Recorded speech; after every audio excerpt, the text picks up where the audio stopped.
Երկիր մեդիան ներկայացնում է։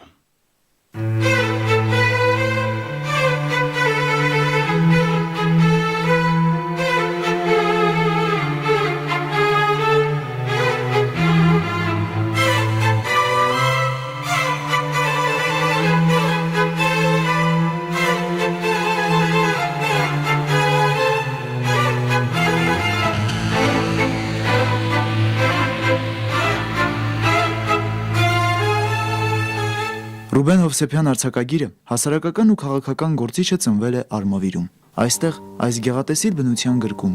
որն իր ազդեցությունը ունեցավ պատանի Ռուբենի ստեղծագործ էության վրա։ Խթանիչ ուժ դարձավ ծնունդ տալու գրական այն գործերին, որոնք իրենց առանձնահատուկ տեղն ունեն հայ գրականության պատմության մեջ։ Ժամանակները խրթին ու անորոշ էին։ Խորհրդային հասարակարգի պայմաններում երիտասարդ Ռուբենի հայրը որոշեց հեռու պահել տղային բանասերի ու պատմաբանի մասնագիտությունից, հատկապես քաղաքականությունից։ Որոշվեց, որ տղան դառնա երկրաբան։ Հետագայում այդ հակումը ցանկությունը գրականության վերարտնացավ, ստիպեց գրել, բայց այն ինչ որ ես երկրաբանության մեջ տեսա, թե երկրաբանություն արհեստը, մասնագիտություն եւ թե երկրաբանության այդ արհեստի մեջ ապրող մարդիկ, գործող մարդիկ, որ մեծ դասեր ինձ համար։ Ավարտելուց հետո Թուրքմենիա գնացի աշխատելու 2 տարի Կարակումի անապատներում էի աշխատում եւ դա իրոք շատ մեծ փորձ էր, այնքան նյութակուտակվել, որ ամեն անգամ որ պատմված կա, վիպա կա, վեպա գրում, այդ նյութին իրանք արես մտնում այդ գործի մեջ եւ կարծես թե չի սպառվում, անդադ գրելուց հետո թվում է թե վերջացավ, բայց ջրորի օրինակով ջուրը քաշում ես, ինքը նորից գալիս է։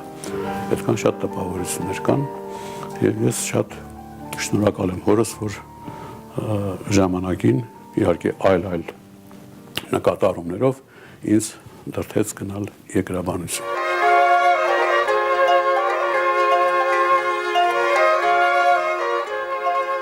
Այնուամենայնիվ ռոմանտիկ մասնագիտություններից մեկը երկրաբանությունն անգամ իզորու չէր Ռուբեն Հովսեփյանին հեռու պահել գրականությունից։ Նա շատ էր կարդում, հրաշալի ծանոթ էր համաշխարհային գրականությանը, Սարոյանը նրա համար հայտնություն էր, իսկ Դոստոևսկուն համարում էր ապագայի գրող։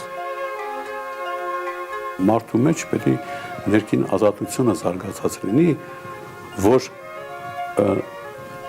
որպեսզի նա կարողանա նույնիսկ ռեժիմի պայմաններում, բռնապետության պայմաններում կարողանա ազատ լինել։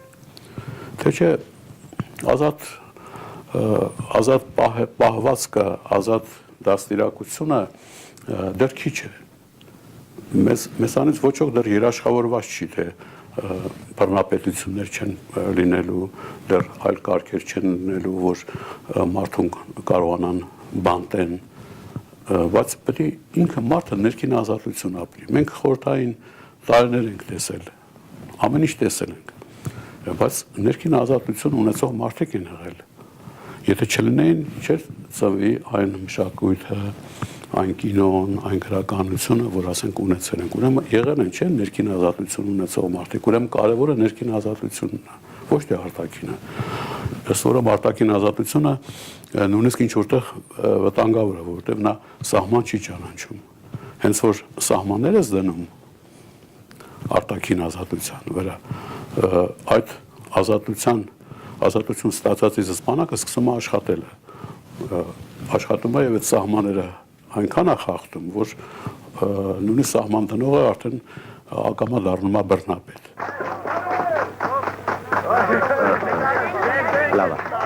Լավա, շատ լավա, այսպես խրնեք։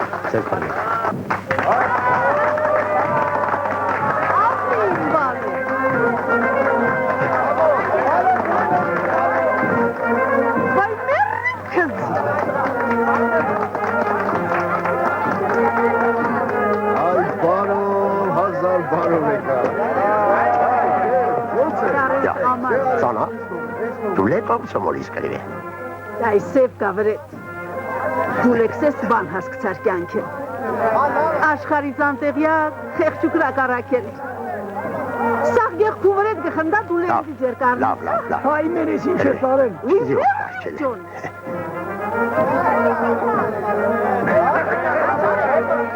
Նստի, այրս։ Թողնեք ընկնի։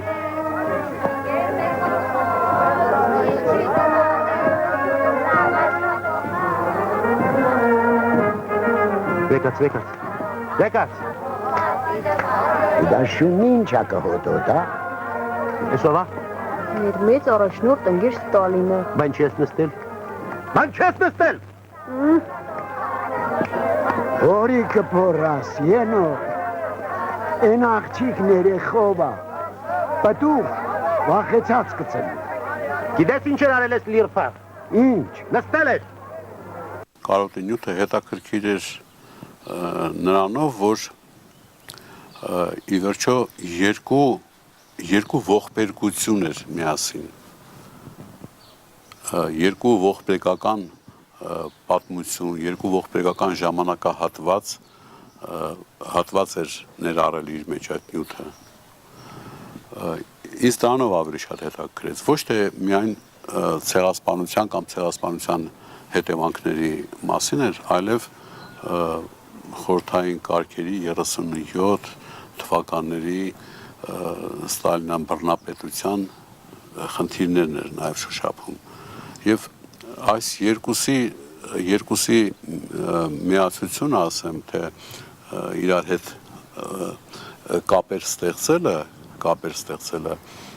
թե բարդ էր, թե եւ կարևոր էր, որովհետեւ ի վերջո ողբերգությունները ինչ որտեղ ինչքան տարբեր լինեն, շատ նմանություններ ունեն իրար հետ։ Ի վերջո եթե ստալինիզմը լավ քրքրենք,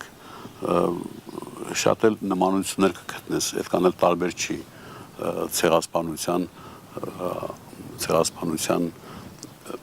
ցեղասպանությունը սկսող ուժերի հետ եթե համատել ունես, նույն բաներն են, նույն ֆաշիստական էլեմենտները կան երկուսի մեջ էլ։ Ուրեմն այս երկուսը թե իրար հետ միասին վերցնելը բավականին բարդ էր, բայց ուներ այդ հնարավորությունը տալիս էր Քոչարի ստեղծագործությունը։ խելք ասածդ հասարակ բան է, բայց պիտի եղնի, էչկա ինչ անես։ Հազար ասել եմ առաքել, մարդ խելքով պիտի շարժվի, որ ժողովուրդն են խելոքնա։ Սրդի խոսքերը սեցի մուշը։ Սրդի ժամանակ չէ առաքել,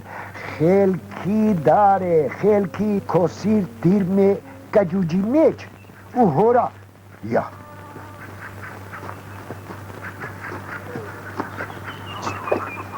Շերեփուկներու հետ մի խաղաց Զակ ջան,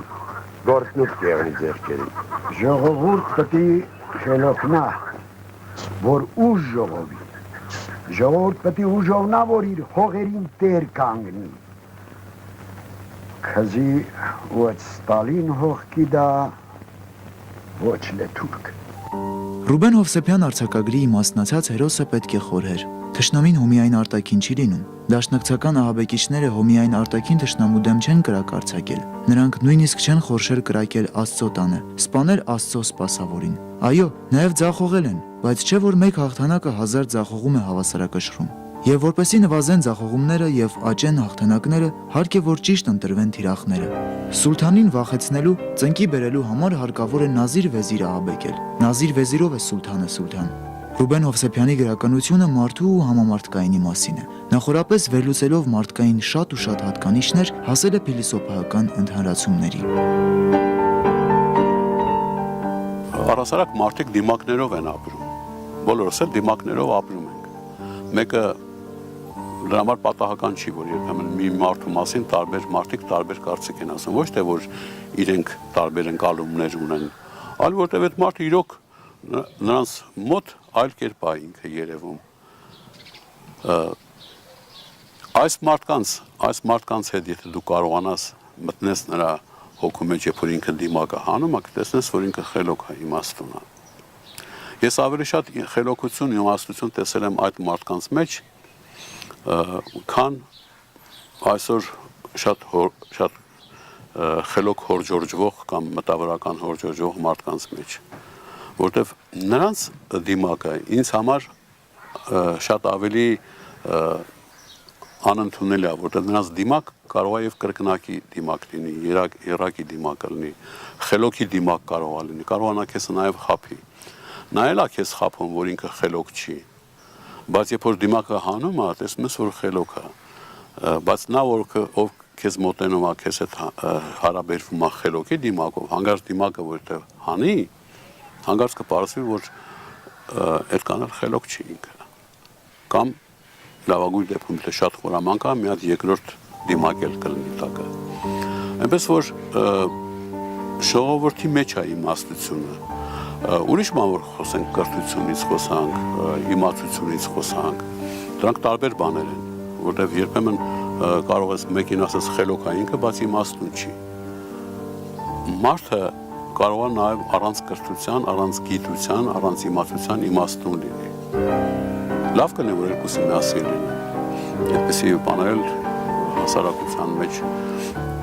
մեր ժամանակներում որ նայել ունենք, շատ 1, 2, 3 մարդու անուն կարող ես պատերը ծառել։ Լավ կլինի, որ այդպես լինի, թե իմացությունը լինի եւ թե իմաստությունը լինի։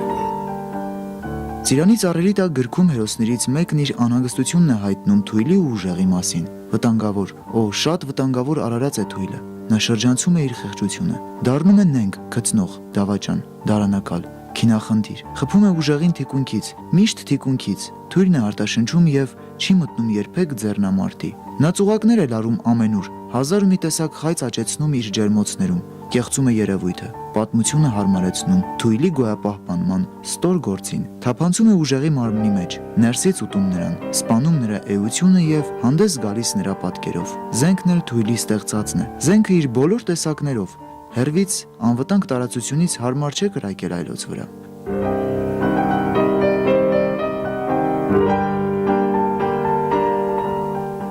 Ինձ վախեցնողը բոլոր այն վախ պատճառողներն են,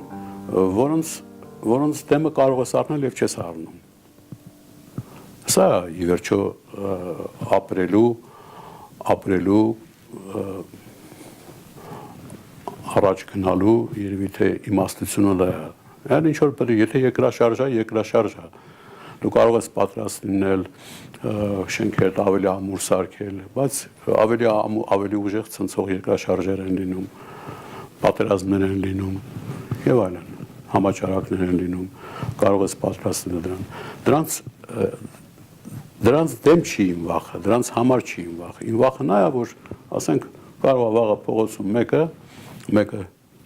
մի հարբած կամ մի հատ, չգիտեմ, մի ստահակ, ասենք մի հատ երիտասարդի գցի մեքենայի տակ սպանի, որը կարելի էր կանխել, որը կարելի էր կանխել ոչ թե որ պատահական բաներ չեն լինում այս աշխարհում, պատահականներ են լինում, բայց այս բոլոր երևույթները, որ մեր կյանքում հիմի գոյություն ունեն, սրանք լկտիության, անդաստիարակության, հղպատության արդյունք են։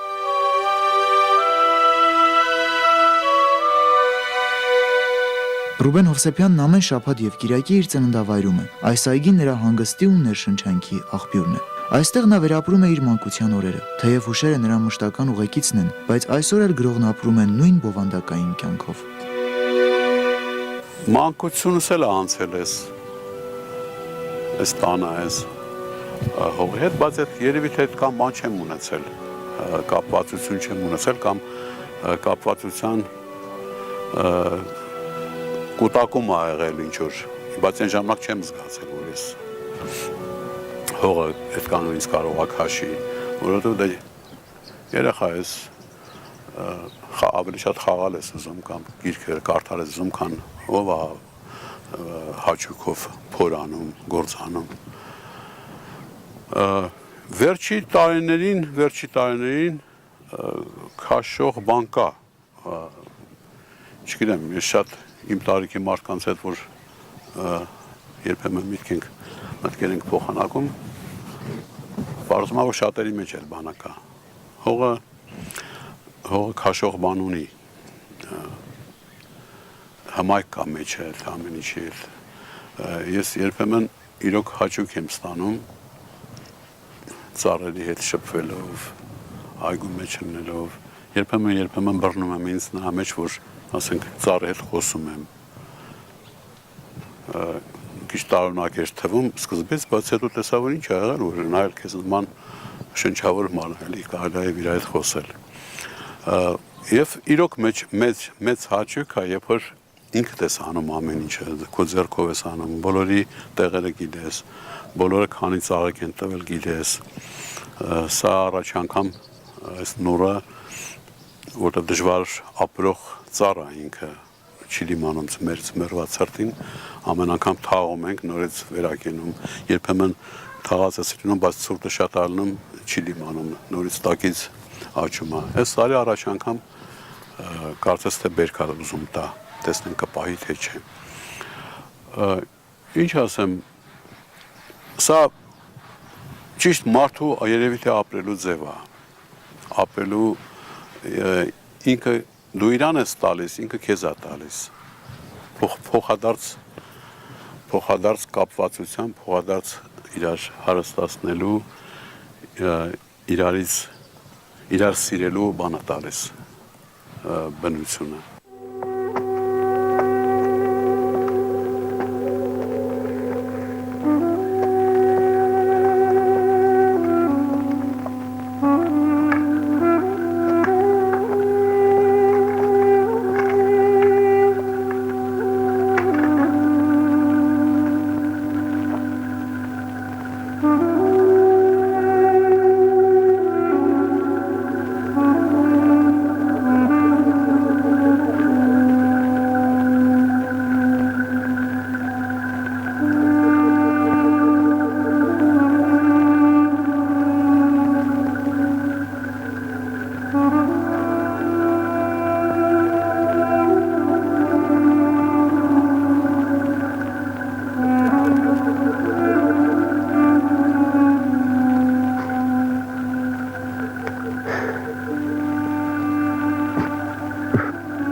Ես հիշում եմ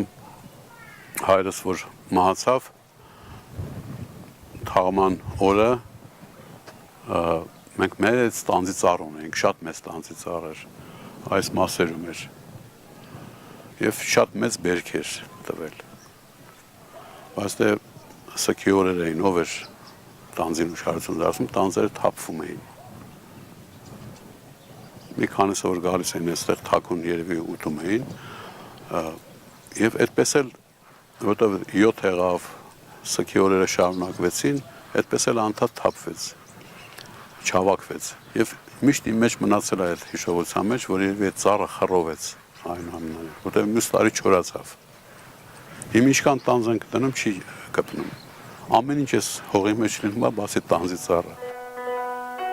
Ծիրանի ծառերի տակ գրքում Ռուբեն Հովսեփյանի մտորումները շարունակվում են, նրա բողոքը արդարի ու արդարության մասին է։ Հարևան ռադիոալիքները բոլոր կողմերից ճզմել են Երևանի ձայնը, գսել արաբա-թուրք-հարուսա, անգլիա-ֆրանսիա լեզուների բաբելոնյան մի խառնարան, որտեղից մազապուրձ եղած հայերենի հատուկենտ բառերով պիտի կարողանայիր կազմել իմաստալից նախադասություններ։ Եթերը կրկնում էր երկրի քարտեզագրված պատկերը, կծկտուր, սեղմված, ճզմված մի հողակտոր էր Հայաստանը, որի լեռներից ծնված աղբյուրները վտակ-վտակ վազելով ու իրար միանալով մի կարգին գետ չդարձած, մի կարգին ամբողջական հովիտ չկազմած, թափվում էին այլոց ծովեր ու ոռոգում այլոց հողեր։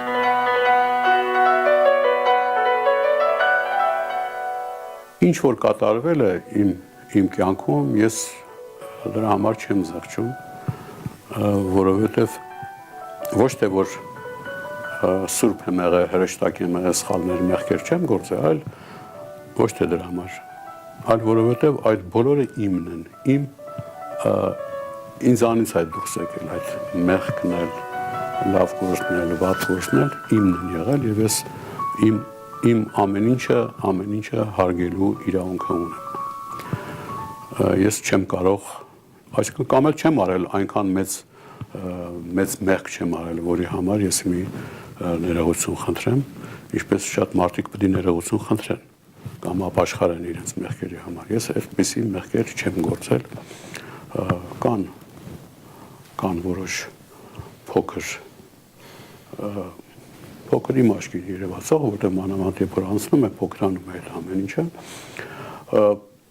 բայց ես նրանց համար չեմ զղջում, որտեղ դրանք իմ հասունացման բնական դրսևորումներն են եղել։ Ի վերջո, ինչու են մեծերը, իմաստուն մեծերը երիտասարդների ամեն ինչ են ներում, որտեղ հասկանում են, որ առանց այդ սահմանախախտության, առանց այդ դրսևորումների հասունացում չի կայանում։ Հարթ, այսպես գնացողը երբեք չի հասունանա, նա կմնա նույն վիճակի մեջ։ Դրանք բոլորը բնական բաներ են եղել, իսկ բնական բաների համար պետք չի, որ մարդ զղջա։ Չարացի համար գրողը չի զղջում, իրեն հաշվետու է համարում ինչպես արածի, այնպես էլ չարացի հանդեպ, իսկ մտահոգություններն արտահայտում է իր հերոսի շուրթերով։ Լեռնաշղթաները դեռ մի կարգին չծավալված պար էին բռնում այլ աշխարհներում։ Բնությունը ամբողջական է, ներդաշնակ, լեռից հարթավայր, ջրից ցամաք անցումները մեղմ են, սահուն, իսկ մարդկանց գծած քարտեզները ահա հող ու հոգի կտրատող։ Սարի անվանումը քոնն է, սարը քոնը չէ, քոնն է ու քոնը չէ։ Պատմությունը քոնն է, ներկան օտարին է, ապագան Աստված գիտի թե ում է։ Ամենակարևոր բանը երևի թե ոչ թե կարևոր, այլ ինձ համար շատ զարմանալի, որով միշտ կարող ես այսպես հիանալ, երբ որ քո աչքի առաջ բան է կայանում, մարդ է կայանում, ծնվեց չէ, երեք ծնվեց ես երեխան, մեկ էլ աչքիդ առաջ, տեսնում ես չգիտեմ ինչ դարձավ։ Կայացումը առասարակ շատ հետաքրքիր եւ իրարից տարբերվող բաներ են։ Ոչ միայն երեխան, այդպես նաեւ բույսը, այդպես նաեւ ծառը, այդպես նաեւ կենդանին, երբ որ դու հետը մասնակից ես կամ ներկա ես, տեսնում ես նրա կայացումը, այս կայացումը ինքը ստեղծագործություն է։